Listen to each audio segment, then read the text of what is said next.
Hi, ಎಲ್ರಿಗೂ ನಮಸ್ಕಾರ. ಇವತ್ತು ಈ ಬಗ್ಗೆ ಒಂದು ಶಾರ್ಟ್ ವಿಡಿಯೋ ಮಾಡೋಣ ಅಂತ ಅಂದ್ಕೊಂಡೆ.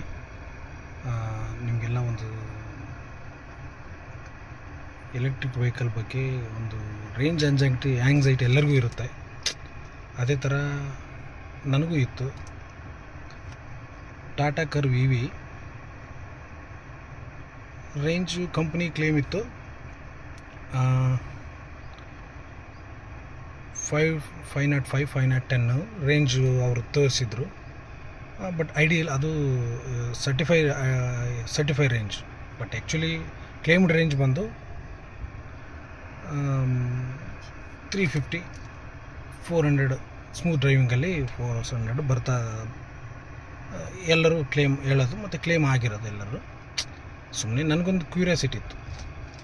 ಕರ್ವ್ EV ಇದು 55 kW ಬ್ಯಾಟ್ರಿ ಪ್ಯಾಕ್ ಇರೋದು. ರೇಂಜು ನಾನು ಚೆಕ್ ಮಾಡೋಣ ಅಂತ ನಾನು ಇವತ್ತೊಂದು ಸುಮ್ಮನೆ ನನ್ನ ಕ್ಯೂರಿಯಾಸಿಟಿಗೆ ನಾನು ಡ್ಯಾಶ್ಬೋರ್ಡ್ ನಿಮಗೊಂದು ಇನ್ಫಾರ್ಮೇಷನ್ ಶೇರ್ ಮಾಡೋಕ್ಕೆ ಇಷ್ಟಪಡ್ತೀನಿ. ಬ್ಯಾಟ್ರಿ ಪರ್ಸೆಂಟ್ 100 ಇದೆ. ರೇಂಜ್ ಬಂದು 525 ತೋರಿಸ್ತಾ ಇದೆ. ಬಟ್ ಇದು ವೇರಿಯೇಷನ್ ಆಗುತ್ತೆ.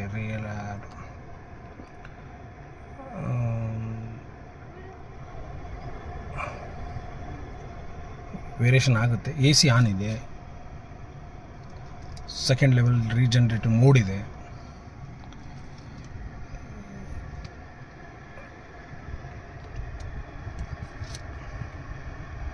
ಈ ರೇಂಜು ಏನಿದೆಯಲ್ಲ, ಇವಾಗ ಇದು ನಾವು ಡ್ರೈವಿಂಗ್ ಕಂಡೀಷನ್ ಮೇಲೆ ವೇರಿಯೇಷನ್ ಆಗ್ಬೋದು.